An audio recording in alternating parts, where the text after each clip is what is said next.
Bonjour, ane sego. Vigilant Noden, just in college, Marco Doden, Gidoraka Jishbam. My English name is Paul, and I'm Bear Clan, and I acknowledge all my ancestors, the Algonquin people, United people, and also my European ancestors. Myself and Laura, we sit on the Heritage Committee. After today's presentation, we'll see if they will accept our request. I want to acknowledge the territory of Haudenosaunee and Métis and Anishinaabe people, and in fact, that's the whole point of our presentation today.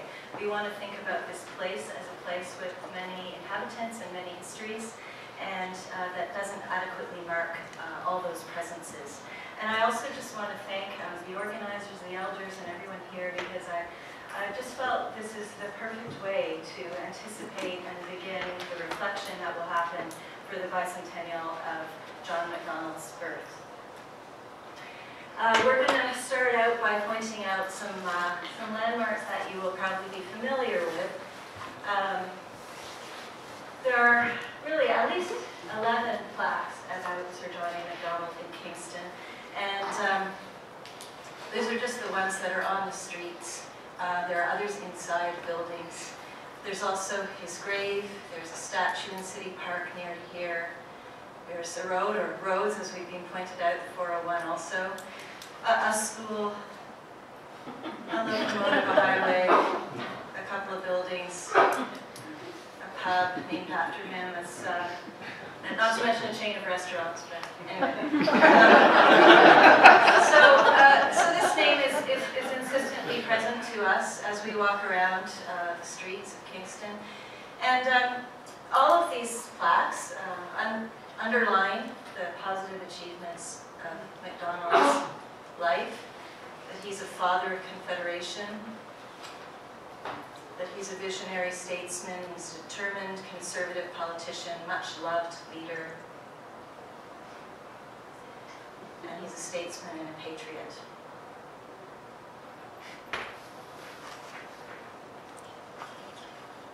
So this celebratory tone, those plaques are, some of them quite old, you know, they've been here, some of them 100 years, but this celebratory tone has continued in the lead up to the bicentennial.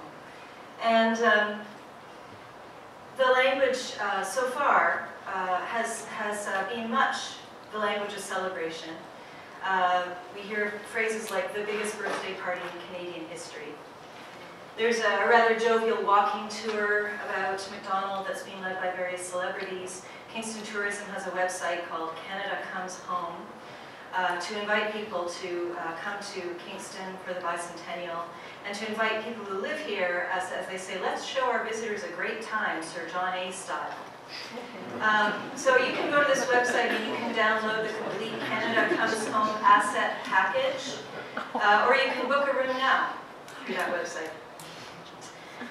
There was an op-ed piece in the Globe and Mail last year on Macdonald's birthday, signed by Canada's 6 living ex-prime ministers, and it was titled, "We Can All Be Inspired by Sir John A. Macdonald."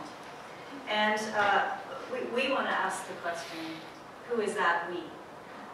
Who can all be inspired by Sir John A. Macdonald? And it reminds me of an early draft of the new plaque that is being devised to go with the sculpture in City Park. And an early draft of the text for that plaque that was presented to us on the working group was included the lines, Sir John A. is idolized as the father of Confederation.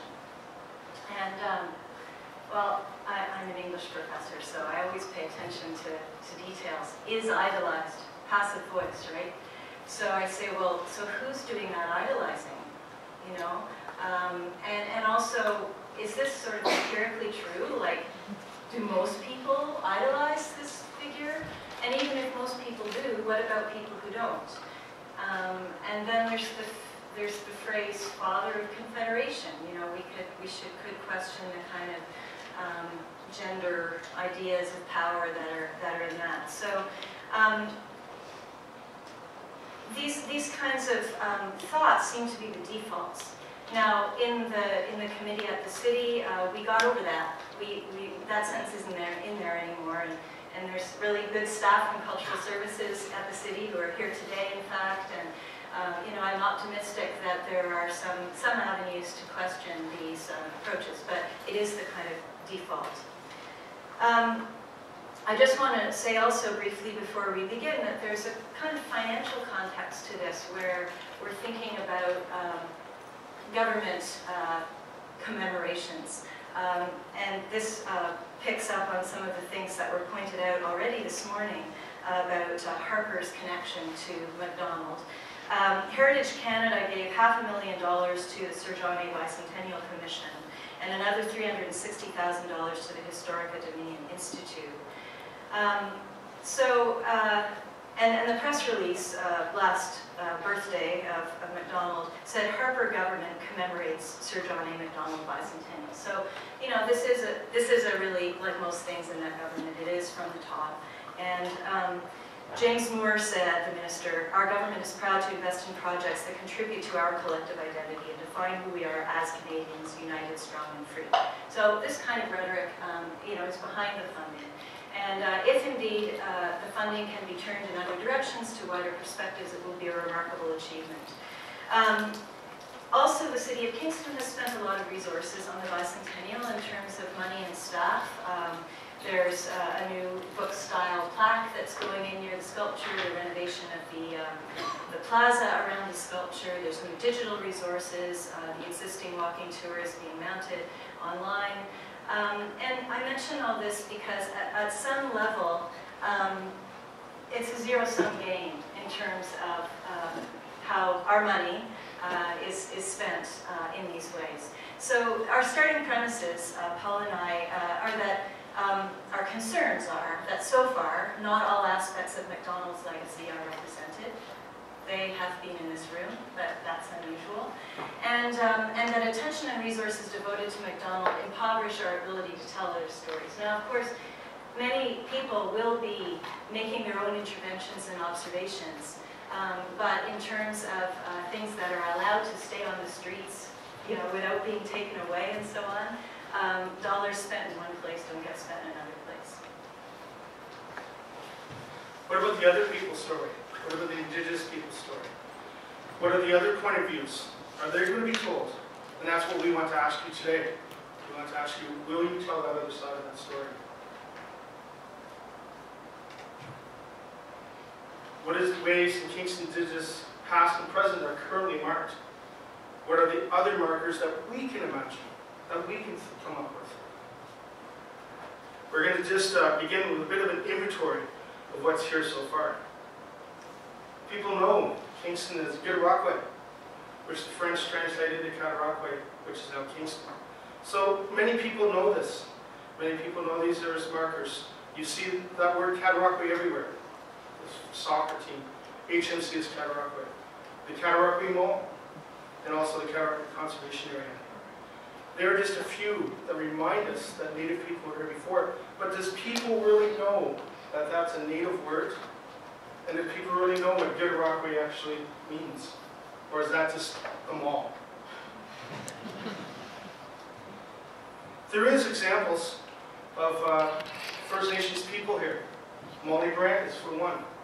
She's the only Aboriginal individual that is publicly acknowledged in the Kingston streets. One of the plaques, these are at the Rideau Crest. This is where they say her home was. She's a founding member of Kingston. If you notice this one here, the right-hand one to you, it's actually have Mohawk language. It's the only known plaque in Kingston that has Indigenous words on it. Do you know what Molly Brant did for her country and for Kingston?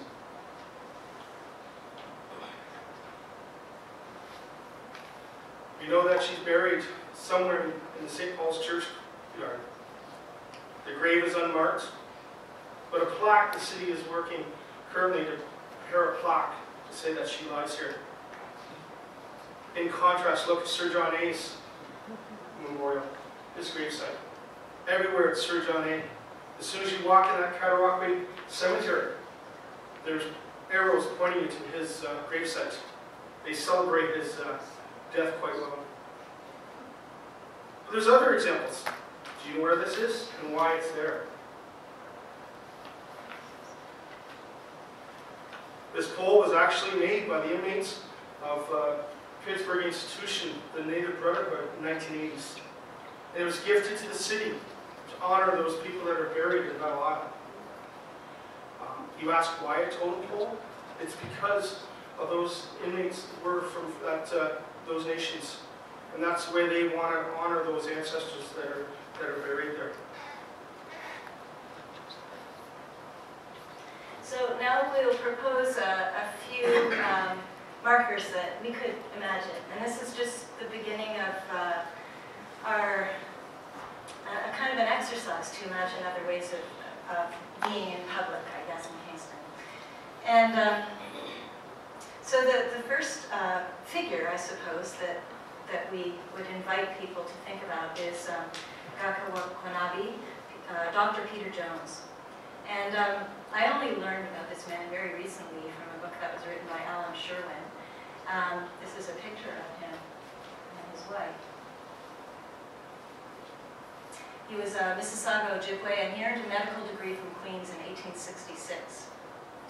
So we have just mocked up some language here, how we would imagine thinking about him. In 1866, he became one of the first Status Indians to obtain a degree from a Canadian university when he graduated from the medical school here.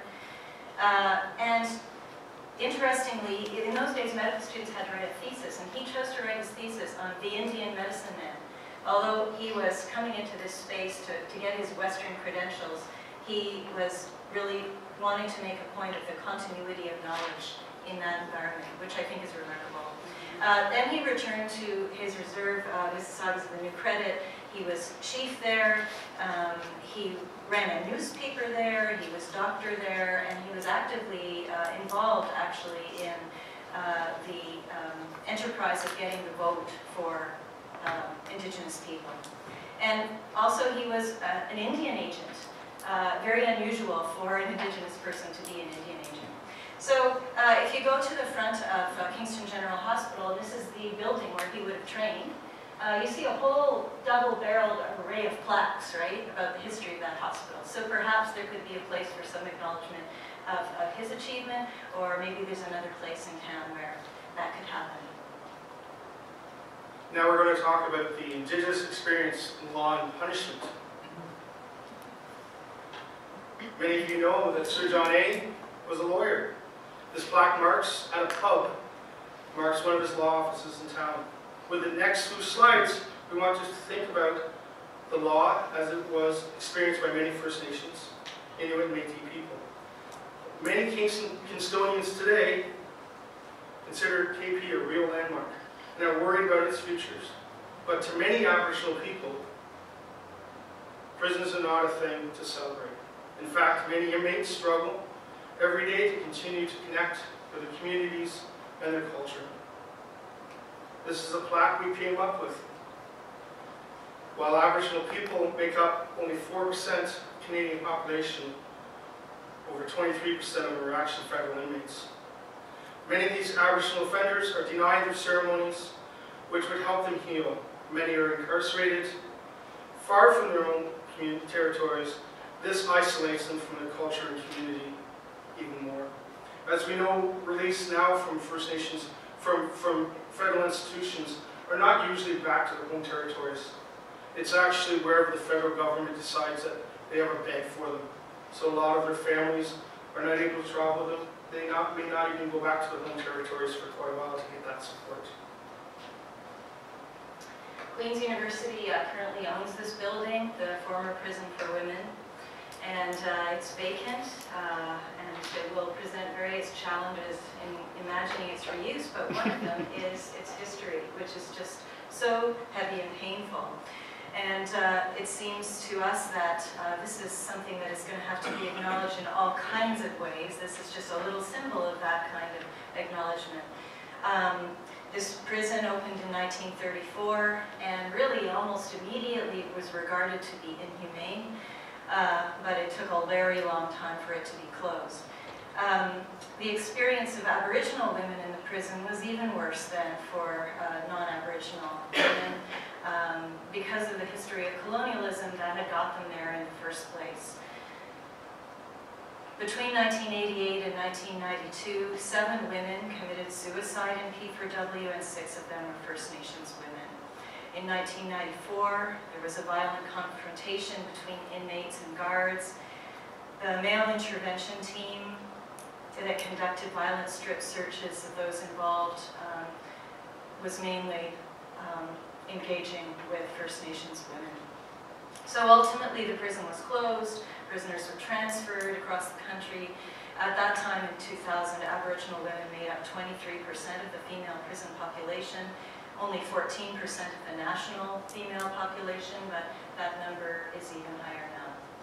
So the point here is that we erase many Indigenous people in Kingston behind bars, and the least we can do is admit that and reflect upon it. Our next point is equal education, access to education. One of the things, this is a sore point to many people, including myself and many people within this field of education. Canada's long history of dysfunction and violence in the education system of First Nation children began in the actual Sir John A. Macdonald era. 1983, Sir John A. authorized the creation of industrial or residential schools. In 1889, the allegation of physical and sexual abuse emerged. In 1892, the federal government enters into agreements with the churches to run residential schools. Here in Kingston, as you may know, in 2013, the Sir John A. Public School opened. Something creepy about this was this is the name after Sir John A. But did you know that one of the other names put forward was actually Molly Grant Public School? Here's a plaque we like to put up, equal access to education. While in 2013 they were very concerned, it took over, the construction was a year late, but 2,100 kilometers away in Athabasca. First, the students there were waiting 20 years for a new school. Shannon Kushney started a campaign for a new school in their community when she was only 13 years old. In 2008, Mr. Chuck Strahl said, "We don't have any money for you to build a new school." Finally, in 2014, Katawaps Elementary School opened in July 2014. Sadly, Shannon Kushney never got to see the school built, as in 2010, while traveling 600 kilometers away to go to school, she was killed in a car accident. This, we feel, is still a legacy of Sir John A.'s Indian Act of 1876. The children fought for a new school. Shannon's dream became, this is her speaking at a rally in front of Parliament Hill. This has been a success. Even though Shannon is the spirit world, her school was built. She lives on in Marvel Comic Hero. Look at how even the children, though they had to fight for the school for 20 years, they still said thank you to the government. So this is our last example. And we asked the question, what is the spirit of Sir John A.? You may be familiar, those of you from Kingston, with this locomotive which stands in front of City Hall. It actually dates from after the initial creation of the railway. But when it was renovated and placed in City Park in the 1970s, it was named the Spirit of Sir John A. by those who renovated it. And actually, I was going to say this earlier, I'm just going to kind of interject it as something for discussion later on. Another habit that I find Kingston has, maybe Canada has it, I don't know, is to refer to this man as Sir John A. I don't do that. I feel that, if the Queen wants to call him Sir, that's fine. If people who are his friends want to call him Jean, that's fine. But we ordinarily, in my world anyway, as, sort of historian-type people, when we talk about people in the past, I don't know, Gandhi, Hitler, whoever, we call them by their last names. And so I talk about MacDonald. I think it's a more kind of neutral way. Anyway, in some of these circumstances, he's embraced as Sir John A. And this is the plaque that is next to the locomotive. So, as our little provocation, we would kind of think about that railway connection as is already being raised today in a different spirit. The railway made Canada's existence from sea to sea possible. It did so at great human cost. The native people of the prairies were given small, desolate reserves and forced to live on them so that the railroad could go through, so that in turn their land could be occupied by immigrants. Thousands died of starvation, and starvation-induced disease. The Canadian Pacific Railway transported troops to quell the Northwest Rebellion led by Louis Riel in 1885. The speed with which the troops arrived gained the railroad favor in the eyes of the government, which then authorized funds to finish the railway to the Pacific. There's a direct connection there. And of course, Indigenous people were not the only ones who were on the underside of this railroad, I suppose. 17,000 Chinese immigrant workers were brought to Canada to build the railway at less than $1 a day's wages, and many of them died in this dangerous work. So these are kind of ways for us to think forward. I think it's not surprising that, that because these stories are hidden, many of the people who do know them are angry at the glorification of Macdonald.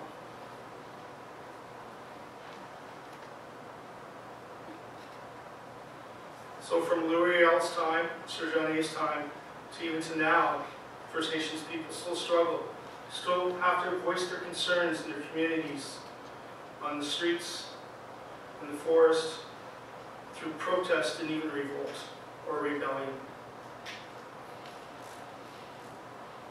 We ask you, who are the heroes of Kingston besides the Prime Ministers? Who else do we want to celebrate?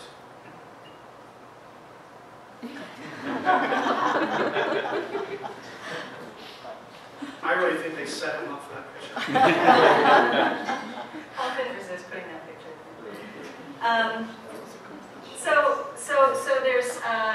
There's other stories, and then there's the question about how to acknowledge the many dimensions of Macdonald. And for me, I think about how fitful has been the discussion in the United States about Thomas Jefferson, and how, okay, you know, he set up that country in a lot of ways. He also owned slaves. He also fathered slaves. And it's been a really difficult thing for that to be worked out, but that's a kind of similar situation that we have. Oh, I'll give the last word to Paul. We're going to do a precedent here. While graffiti is not condoned, damaging property is not condoned, but you know, even the Kingston Brewing Company took it on their own. They were not waiting for government red tape. They decided to put this plaque, and it's in the hallway near their pub. And it says, if you can't read it here, Sir John A's favorite place to relieve himself. You're a nation builder, even if we ever saw one, it says.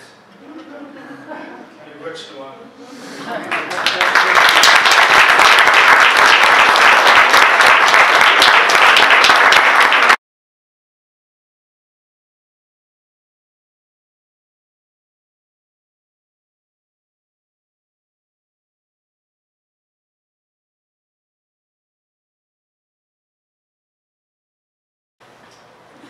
Marcy for the introduction, Rebecca. Thank you all for coming. I decided to participate as a speaker in this, or to apply to be a speaker in this conference because my PhD project involves an Indigenous and non-Indigenous intervention into the celebration of his birthday. So that's kind of why I decided to go plan a conference and speak at one, which I'll never do again. So I'd like to start by acknowledging the traditional holders of this land and thank them for hosting us today. I'd also like to thank the elders for their words and for Rebecca for being such a star and organizing this. I'd also like to say that I'm honored to be a part of this conference and of this panel. So looking to various discussions discussions that have been and will be brought forward during the symposium, I am pleased to see the wide range of topics covered in relation to Sir John A. Macdonald. I would like to reflect on the importance of using alternative formats to add complicating voices to the bicentennial conversation. In order to do this, I will explore Macdonald stories that are often overshadowed by mainstream narratives.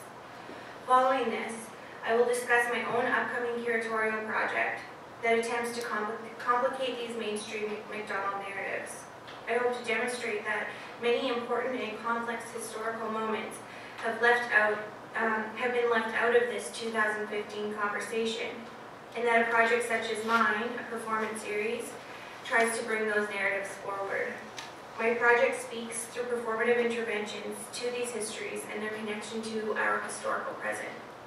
This is just a piece that by artist Gerald McMaster from Red Pheasant, and it says, "Have I got an act for you?"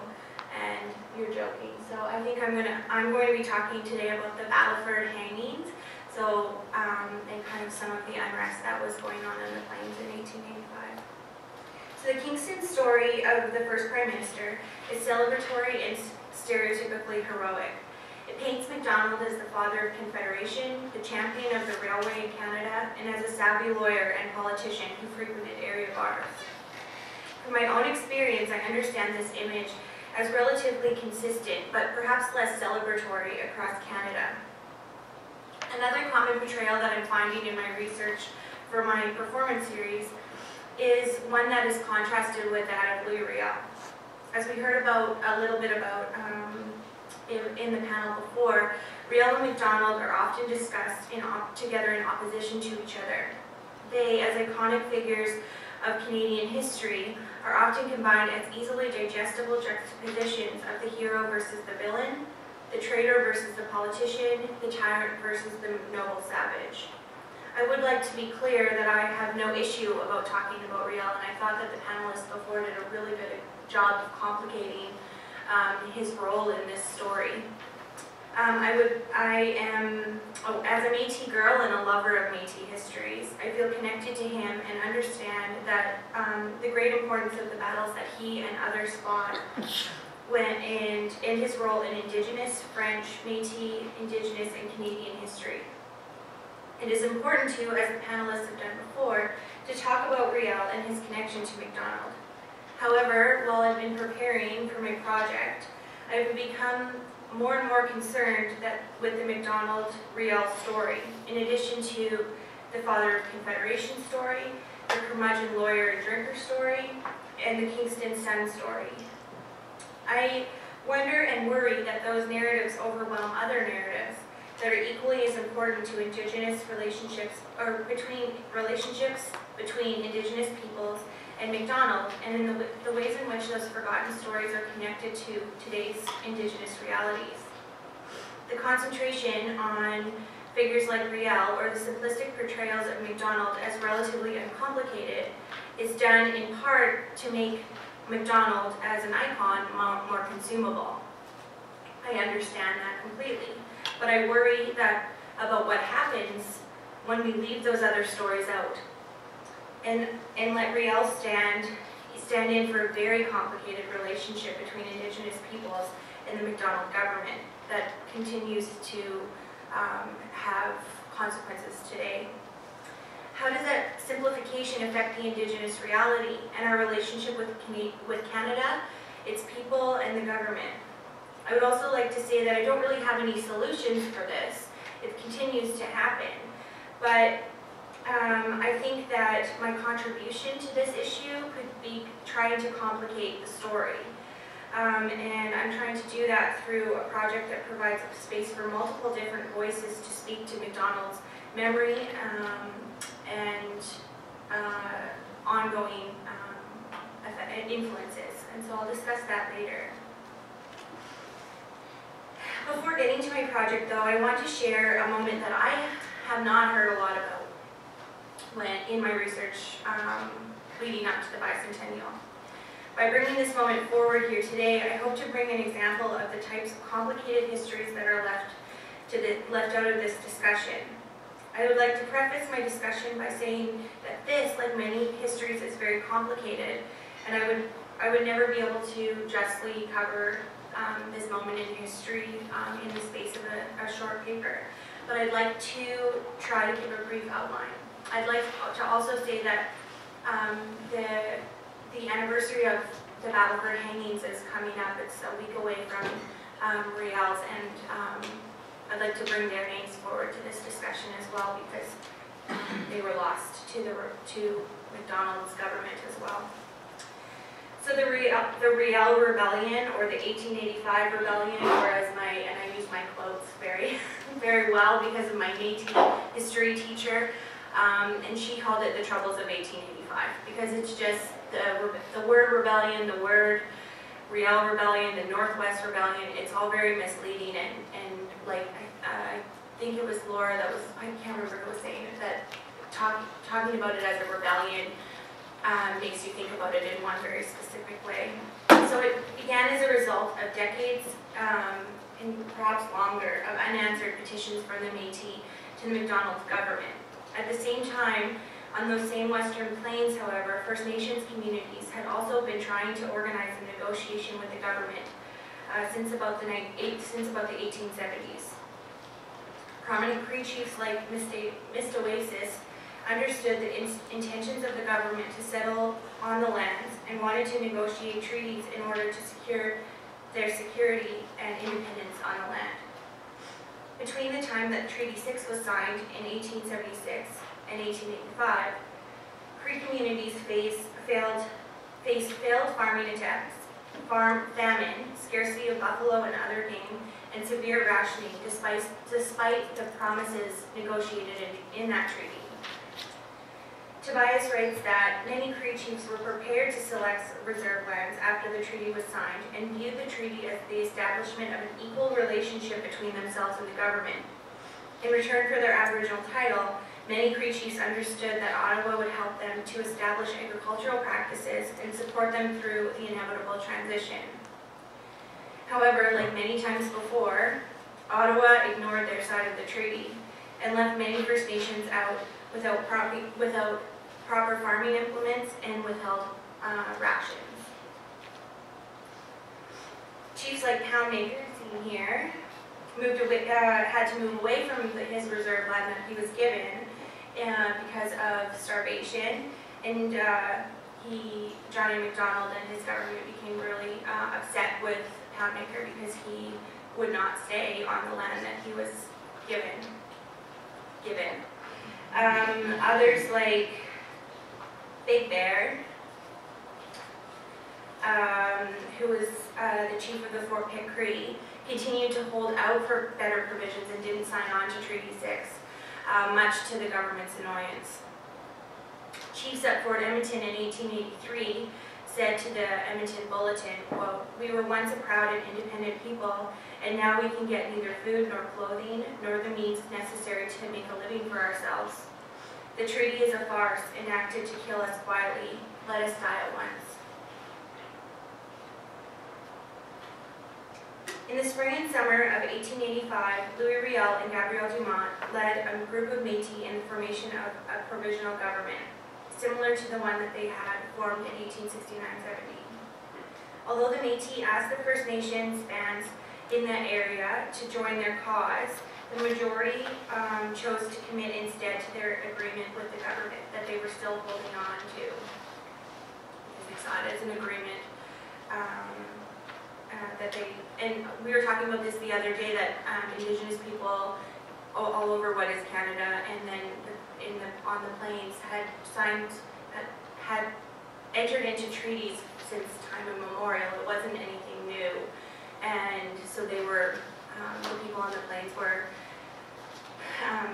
committed to those relationships. Despite this lack of participation, however, Macdonald and his government constructed an image of a Northwest rebellion to further Western expansion. In fact, as Wazer and Stonechild point out, in 1885, Commissioner of Indian Affairs Edgar Dewey was plotting to remove much of the power from the Cree and looking to undermine their influence on the plains. So things were already in the works to try to figure out how they could really cut the power away from chiefs like Big Bear and from Poundmaker, who weren't like falling in line with what they had wanted. However, the rebellion and the uprising of the Métis provided Dewdney, MacDonald, and the government an opportunity to construct the idea of a rebellious Cree nation and to give support and to give cause to a project to rid themselves of the Indian problem. I realize I'm using so many quotes. I guess it's necessary in a talk like this. When the rebellion was over, the government had succeeded in quelling any potential uprising and executed or imprisoned over 50 First Nations men, as well as Riel. And other Métis people were also imprisoned or had to flee. The rebellion also acted as an impetus for the implementation of multiple more brutal and racist policies, overtly brutal and racist policies, aimed at restricting and assimilating Indigenous peoples. Between the Métis uprisings and the tensions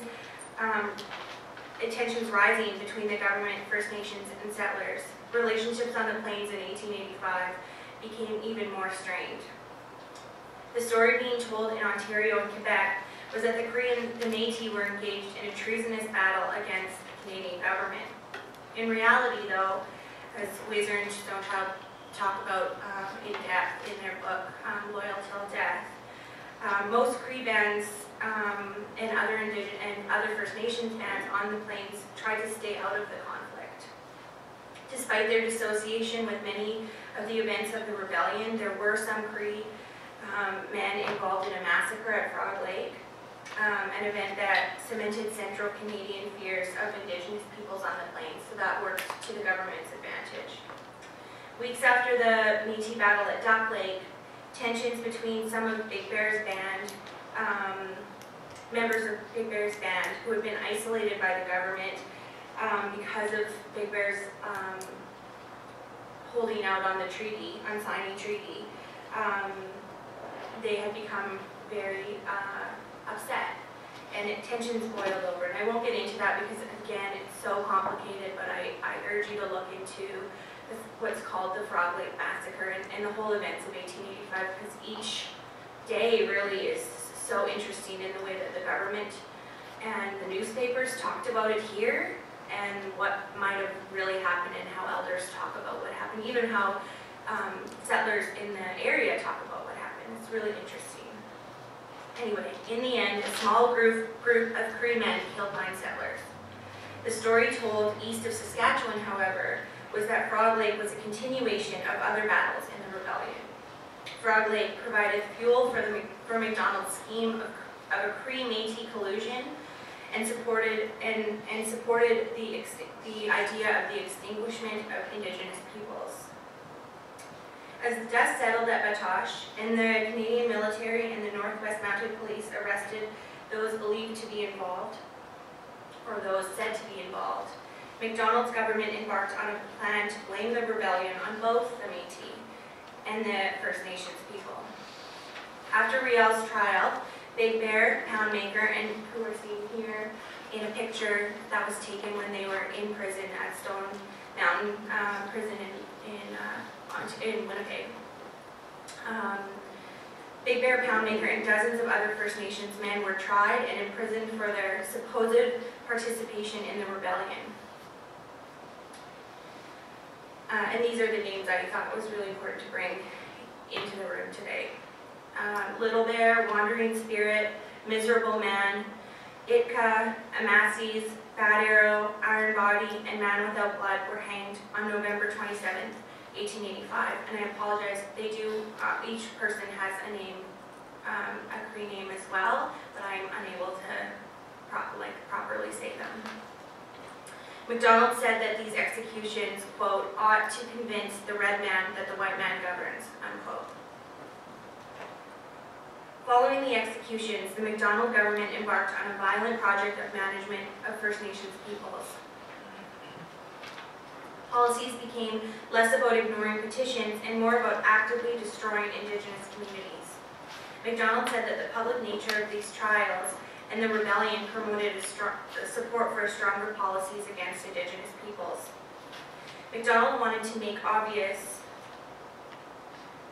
what happened to rebel bands and what happened to those who remained loyal, while also enacting stronger assimilationist policies aimed at quelling Indigenous strength on the plains and elsewhere. For example, while some of the Blackfoot, who Macdonald saw as uninvolved in the rebellion and therefore loyal, were invited to Ottawa for a party, Big Bear's band was abolished and split up. Rebel bands were displaced, their rations diminished, and their rights further impinged. Policies to restrict Indigenous movement were also put into place. For instance, the pass system and ceremony bans restricting gatherings of Indigenous peoples and also forbid their travel. Macdonald also called for the abolishment of the tribal system and put restrictions on Indigenous peoples' ownership of horses, farm tools, guns, clothing, and other necessities for survival. The story of the Cree Rebellion and its role in altering Macdonald's governmental policy on Indigenous assimilation is a moment that I have heard little of in this time leading up to the bicentennial. However, the rebellion and the discourse about it signaled a change in Canadian policies that tried to control Aboriginal peoples through negotiations to a more violent and targeted policy of assimilation. The moment radically altered Indigenous government relationships and has continued to influence those relationships into the present. As an example of what is missing, the hangings at Battleford present a narrative that is of great importance to Indigenous government relationships, and one that is not talked about often, at least here in my experience.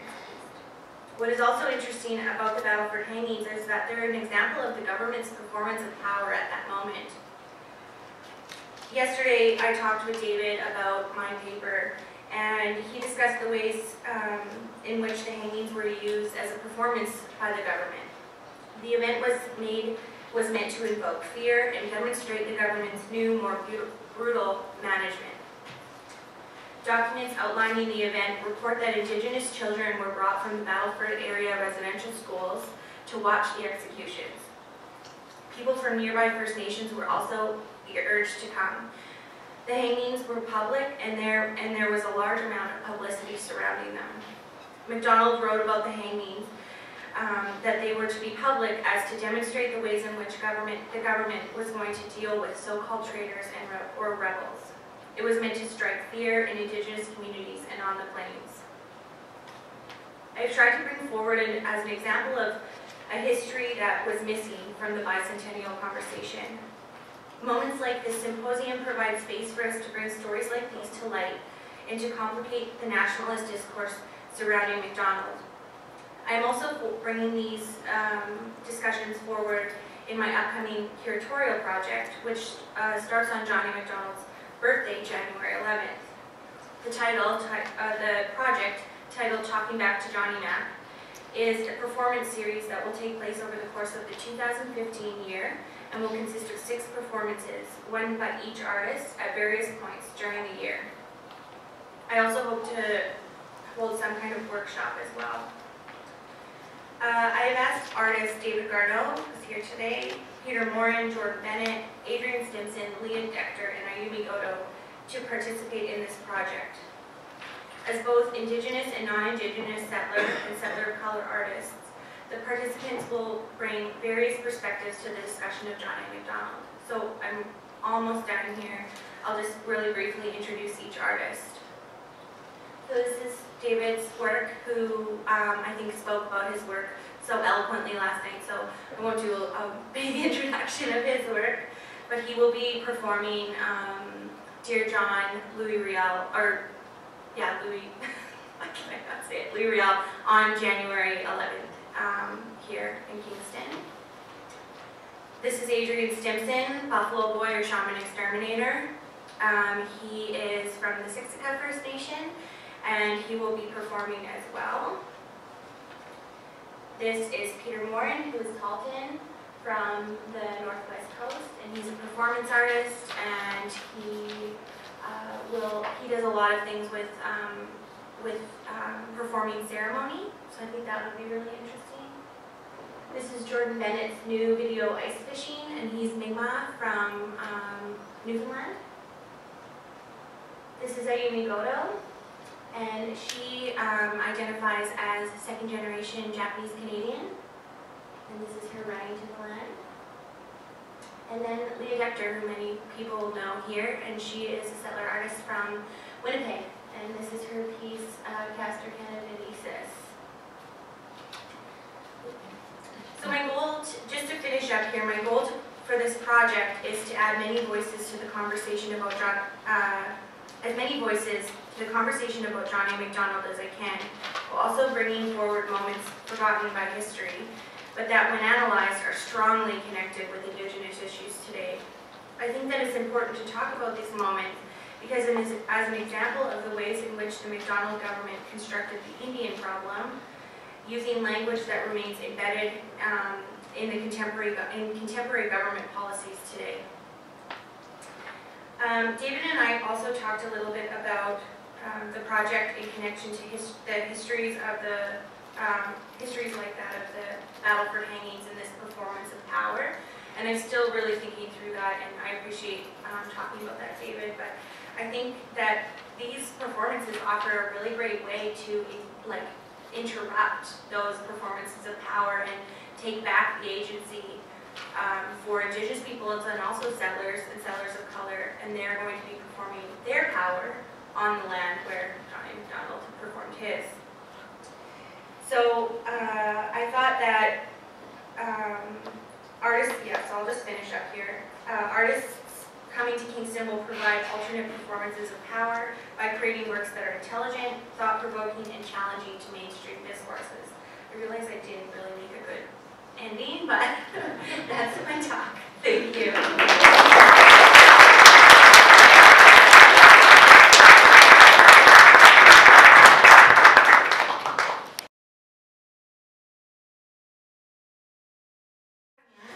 I was just curious if any of the papers or PowerPoints that have been presented today will be made available to participants, for example, through the Resource Center, if it still exists, at the Four Directions Center.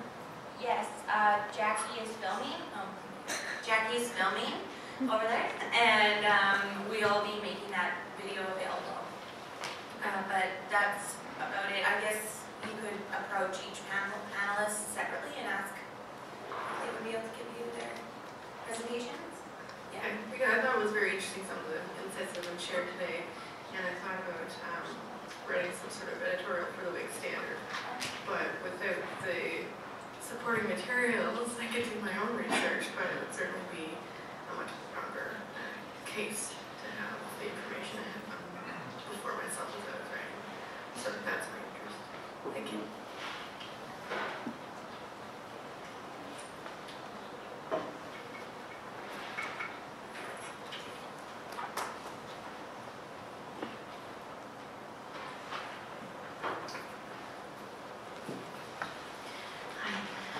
My name is Clarice Gervais. I am the Aboriginal Community Mental Health Program Coordinator for the Métis Nation of Ontario in Kingston. We just established the Healing and Wellness branch in Kingston since March this year. So kind of the best kept secrets. Pass that on. The idea that I would like to put forward is because I mean it looks like we need a rebranding and rewording of what happened out west at Tush, etc. And the word resistance has always been, you know, it's a double-edged sword, but it seems more appropriate than rebellion for the response of the Métis people to government incursion. It's been used in it's even more. It even has a European flavor to it, so it could kind of be a bit of a bridging. Because I think of like the French resistance, for example, where a force comes into a country and tries to take it over, and it's just so romantic when the people that actually live in that country, the actual occupants of that country, resist. So, so I just wanted to make that remark and get your thoughts on that. For me, I think resistance is just doing our ceremonies and doing it in a way. We just recently had a community gathering with the City of Kingston, and it was widely noted that if we, when we do our smudging ceremonies outside, we do our sacred fires outside, we just put our tobacco outside, people watch us. They're coming onto our territories. We've been doing this since time immemorial, and to me that's a way of resistance in the sense that we're just doing what we've always done. Sir John A.'s not here anymore, but we're still here. You know, his legacies are still here, but we're still, you know, and we're living that every day. And I think if we just continue to do our ceremonies, and you know, we're at Queen's University, and you know, 20 years ago, you think you'd be doing smudging 20 years ago here? You know, the great work that Four Directions does to make that happen, and the work that the community does. It sort of says we're still here. He didn't get rid of the Indian problem because we're not a problem. We're here. He was the problem.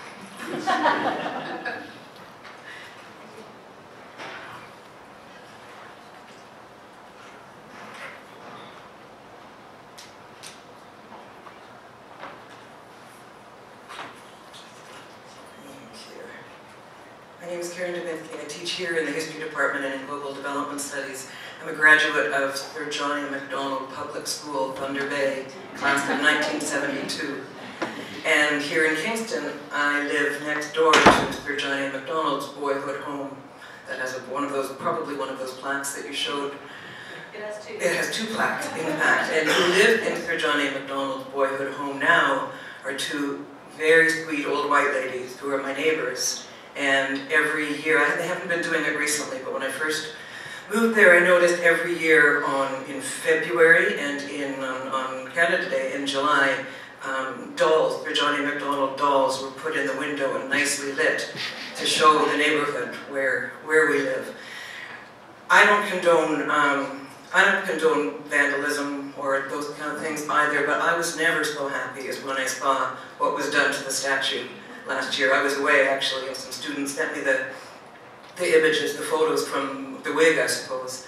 This is a conversation I think that is so long overdue in this country, but I think especially in this town, as you all have said. So mostly I want to say thank you for initiating this. I know you're not initiating, but for provoking the conversation and the work that could be done, especially what Laura and Paul are suggesting in terms of alternative ways of imagining the history of this community are really important, and I hope those initiatives go forward. Thank you.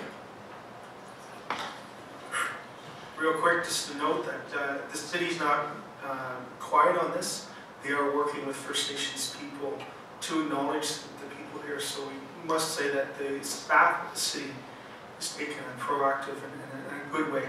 They're doing something.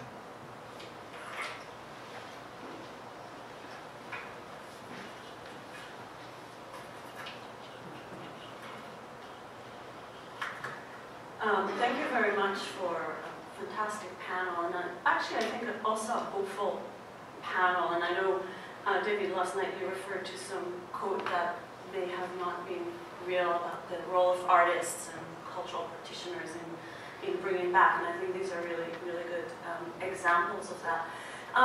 So I want to kind of maybe try to think about a couple of things, and I'll start with a short story. So my name is Dorit Nauman. I teach here at Queen's in Film and Media and Cultural Studies, and I'm an immigrant to this country, and I'm an immigrant from Israel, where I've been working for many years towards justice towards the Palestinian, and I'm very aware how here as a settler here, I'm benefiting from the wrongs that others have done, not in my name, but I'm still a beneficiary of that. So with that in mind, My daughter was born here, and when she was 3 or 4, her daycare took her to Bellevue House for a tour.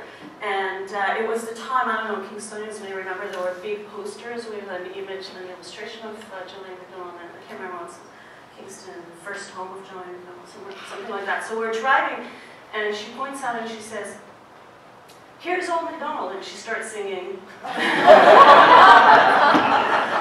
And to me, it was this totally beautiful organic moment of defamiliarization, or a kind of a Brechtian moment.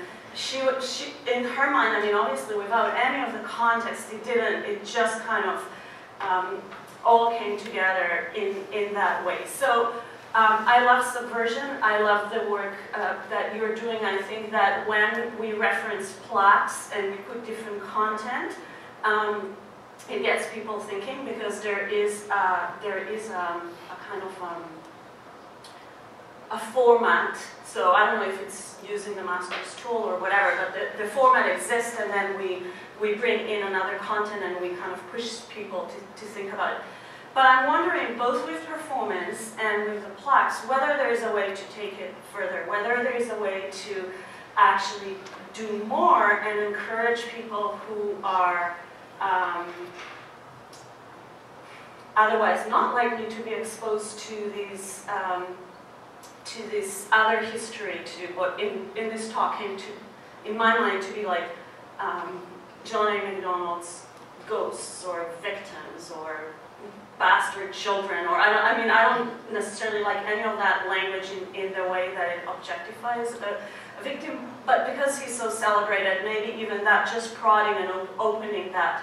And could all these performances be, Aaron, be recorded in a way that's not just documentation, but that becomes an app where people are prompted, like with little signs by the, whether official or not official, little prompts, want to know more, want to know the hidden history, want to know the shadows. Could there be sometimes projections of those ghosts in City Park on different trees? I'm talking from the work that I'm doing right now in reinscribing Palestinian history into a neighborhood that's now completely Israeli. So these are things that I think about. How do we intervene in the space using digital technology that is so powerful in bringing in multiple voices and make the place that it is now echo and reverberate and help people reimagine the space for the future. So it's not just about unjust past, but it is actually about us reconsidering our space. And how would that, anyways, I mean, I'm not asking a question, but this is really an invitation for the artists and cultural practitioners here, and for you, because you've articulated so beautifully the questions, to think, how do we make it more evasive in the Kingston environment? Thank you. Thank you. Yeah, I think that the multimedia potential is so important, to have things that move and things that come and go and that surprise people. In a lot of the discussions, with the city and about the kinds of education and commemorations that happen in history, there's been a lot of discussion about which medium is most effective for what kind of audiences. And some people say, oh, plaques, nobody ever looks at them, they're just, or there's too many of them, they clutter the landscape and so on. I think the reason we focused on them is that they're also kind of official signs of recognition, I think, because all those markers of MacDonald are there. I think it's too early to say we don't need any more plaques. That said, they speak in that particular sort of official format, like you say, and there's all sorts of other kinds of voices and formats that it's really exciting to consider. And I think there's a lot of potential too to intersect between public art and history telling. Again, to surprise people. So something that wasn't there yesterday is there today. Something that was there yesterday isn't there today. And the different formats are important because some people will be seeking these things out and other people will not be seeking them out. So how do we kind of tweak people's experiences of the place when people have such different relationships to the place. So I'm also very optimistic, actually, about the potential. Thank you, Rhoda and Paul, and thank you, Dorit. That's really interesting because I think although performances, with the performances, I'm trying to make things as accessible as possible, being in public spaces and everything. I do think about I do think about who I'm trying to reach, and definitely I want to, of course you want to complicate. In a room like this, people know about the complicated history, right? And of course I want to get to those people who might not. And so I think that's really interesting, and maybe we can talk about that. And I think as the performances kind of progress, especially if I am able to do a workshop as well, where we can all gather and talk about the importance of performance art in interventionist histories. But I really like the idea of projection onto space, and I'm hoping that, well, actually I'm sure that the series will involve a couple projections. But yeah, I really appreciate that. Thank you.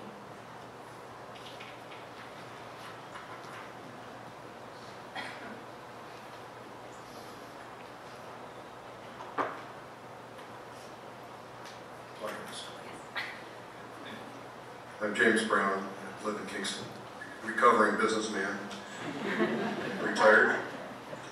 I like the change in the words from rebellion to resistance, but I also would say, how about citizen engagement? And it's interesting, I'm mindful that the recent report from, I think, Canadian Index of Wellbeing, I don't know if you've seen it, you should take a look at it. I think it would be a good compass to get us going in a good direction.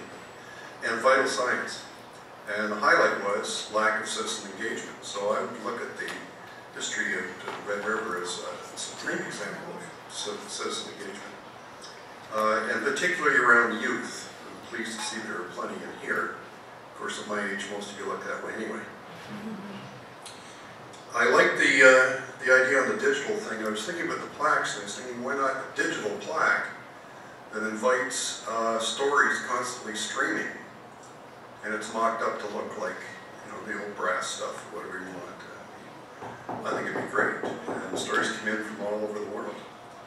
I like the words that Paul has spoken about. We have to look at our stories and turn them into light and beauty. And make that flip that's kind of like a keto or something. Make them positive for all of us. And the other one is the knowledge keepers. We don't own it, we pass it along, and pass it along when we're ready. I think we're ready. I think Canada's ready. So let's start passing it along. Maybe we can do it digitally as well. So thank you. Wonderful. And the other thing is, the Sir John A. thing is great. You got till about the 11th, probably about 3 in the afternoon, and then it's all over. So that's when the spotlight, so use the spotlight well. And then we'll be moving on to what, 150th, the spotlight, we start to warm up on that too. So every time you have these opportunities for the spotlight shining, get in there, get engaged, do this kind of stuff. And you artists get out there and get subversive, man.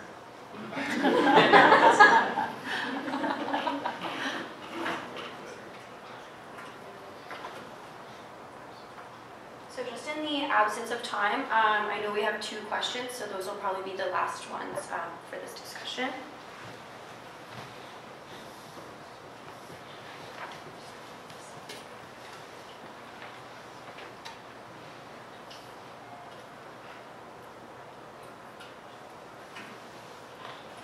Hi, my name is Jackie Davies. I'm a teacher at Queen's, and I want to thank all of you on the panel and everyone who's spoken so far and organized. This is such an excellent event. I'm sort of reluctant to identify myself as a settler. I'm an immigrant. I immigrated as a child to this country from the same part of the world as John MacDonald. But one of the reasons I have trouble with settler is that my experience as an immigrant is being unsettled. Unsettled from the land I came from, and unsettled here. Most of my adult life, well, since my childhood, is being trying to figure out where I am. And that's hard to do, as you've noted, through the regular education system, because so much is not told there. And for me, one of the places of most important education was the Prison for Women, and which was a place where I went as a volunteer or as a worker for a social service organization, and was a place where I was also confronted by folks in the Native Sisterhood and the Native Brotherhood about how I got to be there in that position and my unearned privilege. I think part of any commemoration of the history of P4W should involve the really life-saving work of the Native Brotherhood and the Native Sisterhood, because it was astonishing how they kept people going. So it wasn't just a story of people succumbing and people not making it. There was a lot of life that was sustained, and a lot of people were brought back to good ways through their presence and their engagement. So that should really be a very important part of it. Just one other word I want to say about education. When you talked about the performance of the hangings, that's a really good way to frame it, because we're hearing so much right now about the performance on YouTube clips of executions, and that being used, I'm talking about obviously the ISIS, but it's being used to fuel war right now. And thinking, so much is said about the barbarity. I mean, that's the language that's used of the public, the transmission of executions. And this is such a wonderful point that you made, that bringing kids to educate them, to witness executions might be, so I'm wondering if maybe the School of Education would be a good place to stage performances about Sir John A. Macdonald and his colleagues' view of what appropriate education is, that presumably our current crop of educators would not condone, but for them to know that that was a view of education, appropriate education, with some vivid performance work done there might be a thought. So again, thank you so much. I'm just going to briefly talk to that point. That's a really great idea to do something with the School of Education here. We will be doing some kind of intervention connected to the Shimok school, which was a residential school. So we will be connecting with that, and the Shimok. I don't know a lot about Shimok, so I won't speak too much, but it is now Algoma University, and there's a strong community of residential school survivors from Shimok and from other places who kind of created a different kind of environment there while still engaging with its past. And so we're going to try to maybe connect there with education, and with the children that were affected by China McDonald's policies too.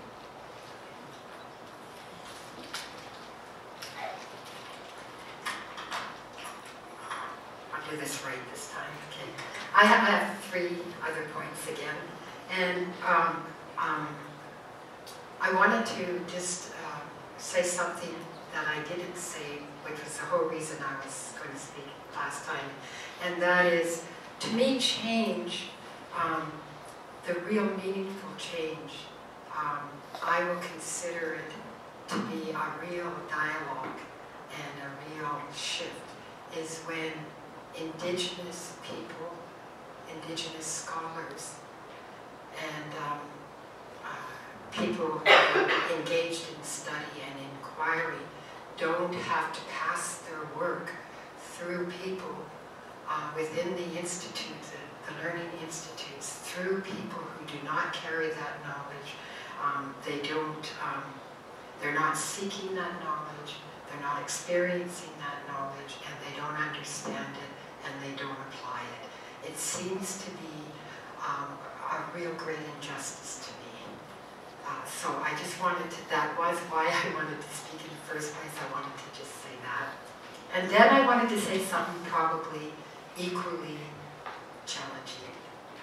And that is, I'm wondering why we buy the word that MacDonald or anybody else from his time ever considered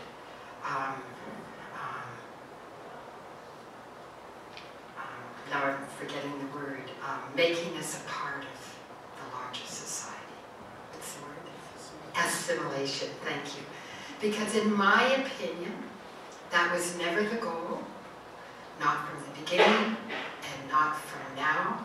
And the image, I love the image of the railway and the pipeline. That really speaks powerfully to me, because both of those things have at their core a policy of genocide. And the nature of genocide and the characteristics of genocide may have changed, but the policy has not. And just like post-colonization is not a place we've arrived at, colonization is alive and well, so is it true that the intent was never to assimilate us, which was their great mistake, because we still remain a force to be reckoned with. Miigwech.